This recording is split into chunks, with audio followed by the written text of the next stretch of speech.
Dili mo sa 80 ka mga balay sa Punta Dumalag, Barangay Matina, Playa, Davao City ang gilamoy sa kalayo. Palisoday ang pagpalong tungod kay piot ang dalan ug sa kakusog sa hangin. Ani ang detalye.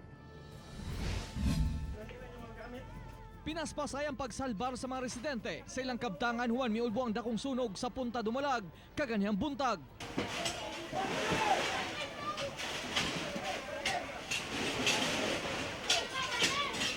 Ang kabomberuhan sa Central 911, BFP o fire volunteers dali-dali usab nga misulay og palong sa kalayo aron dili na motabok pa sa ubang kabalayan. Nakapadugang sa kalisod maong kapiot sa dalan kay anaa naman sa dagat ang lugar. Kusog usab ang hangin ni adtong tungura.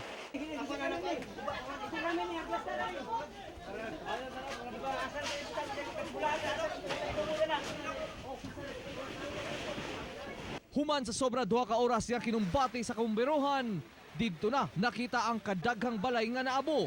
Sa aerial shot, makita ang kadako sa danyos sa maong insidente.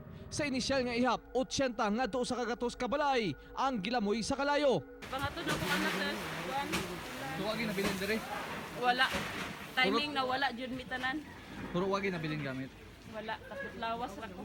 Nagkaguliyang pa dihang nabaniog nga dunay mga bata nga natrap og nakita nga naglutaw-lutaw apan sa pagsuta mga binuhing baboy lang day kini nga nangamatay. Nakita na. Nakita na, so walay kaswerte. Upat ka bata nga rakwan, nana sir. Na suluwas na. Ang mga apektadong residente, planong temporaryong papuyon sa gym sa barangay, samtang nagpadayon pa ang assessment. Covered court sa barangay hall sir. Sir, unsay plano karon? Community cooking. Ginaimbestigahan pa sa BFP kung asa ug unsa ang hinungdan sa maong sunog.